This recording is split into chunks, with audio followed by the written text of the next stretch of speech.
Hey everyone, family, back for another video. So I have a story I wanted to share because I recently watched another video on YouTube that was recommended to me from what was it? Hang on, I'm looking here. Body Cam Raw, Wisconsin. Now, something that I immediately knew, it was the same incident I witnessed while on the railroad platform.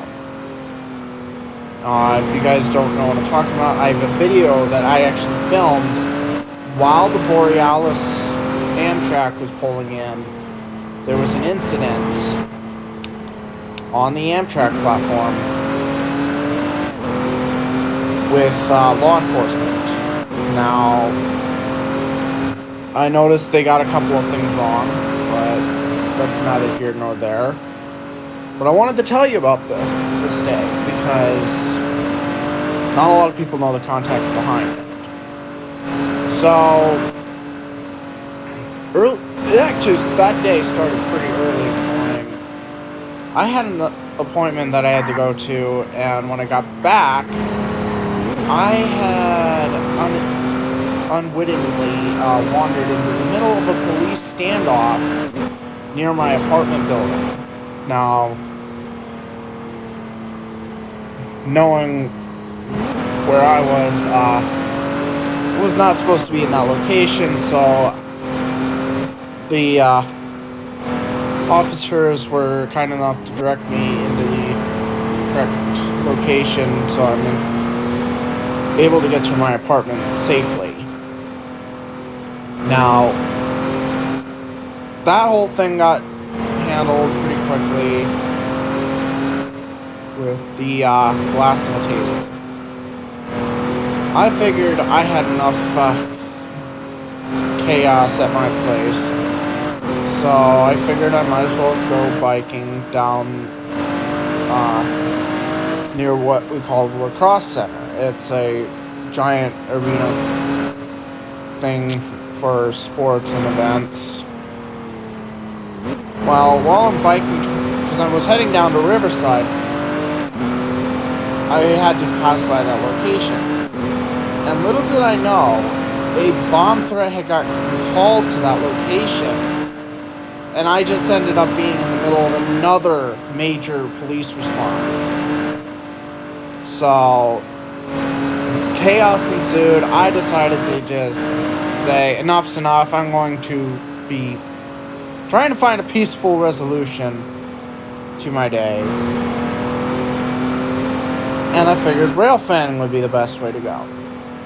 Well, I get to the Amtrak station, and I park my bike at my usual parking spot by the stairs next to the secondary, the exit that goes into the main waiting platform. Basically, right next to the ticket office. I get out, grab my phone, and I start filming. But I start noticing officers starting to mill around. And I'm like, oh no, not again. Yeah, little did I know, I was about to be in the middle of another police response. Three's a charm, they always say, and this time I caught it on film. I was already planning on filming the train, but little did I know I would capture a very interesting moment. So as the train's rolling in, I can see the headlight coming down from the other side of the Canadian Pacific Yard, past the Diamond, the Grand Crossing Diamond. The train rolls through the yard. I wait there, start filming, and say, hey, we got a train coming. Train pulls up, and the police start surrounding the door. They suspect he's going to exit.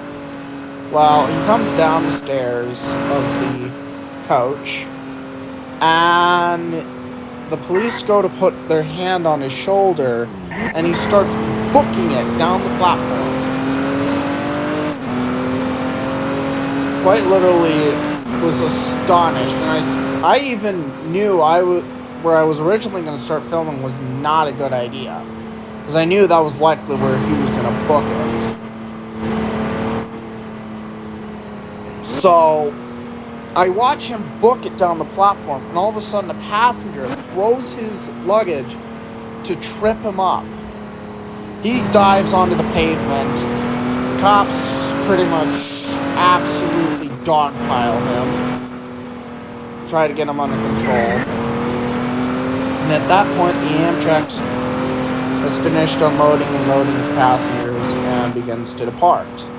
Well, after the Amtrak's gone, I decide, you know what, cut filming. And I wish that I didn't, because it got more interesting. A little after the train left, the family who was there to pick him up, at least from what I understood the situation as, well, starts interfering, and the police told them to back up, essentially making sure they're not being attacked while they're trying to deal with one suspect. Chaos soon ensues when the guy decides to start standing up and diving onto the railroad tracks. And I'm like, okay, I wish I got this on film. But literally, as soon as that happened,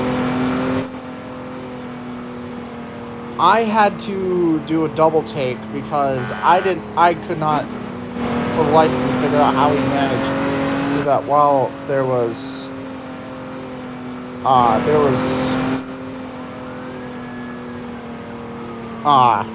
officers still holding on to him. And actually, I'm gonna go back and check this guy because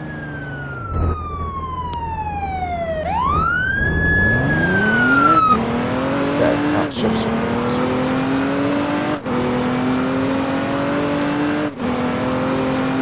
Trying to figure out if he was shift supervisor or if he was just in a regular car. He's in a regular car. That's good.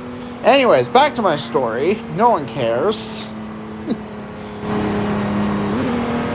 His friend or something starts to threaten the law enforcement officers. And the police were like, we're going to give you a chance to walk away. And the guy just starts to continue threatening the officers. And they're like, stay there, you're under arrest.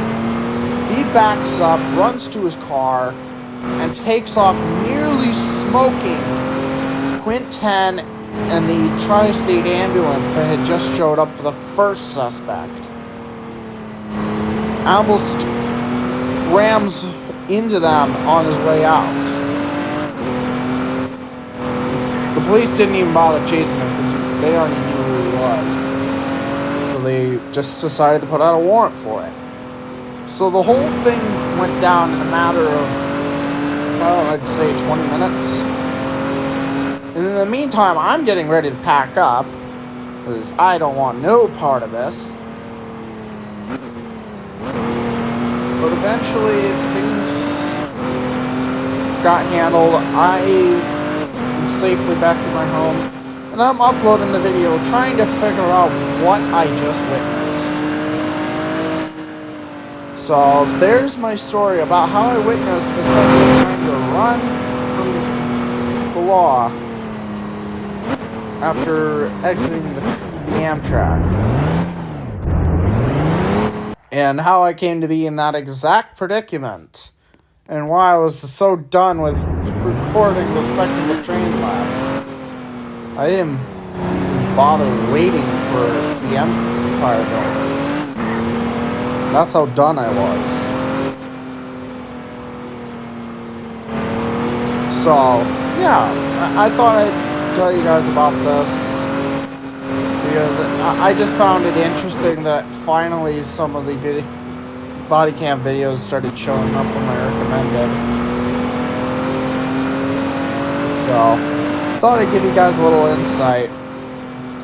Other than that, I want to thank you guys so much for watching. And we'll see you guys in the next video. Bye!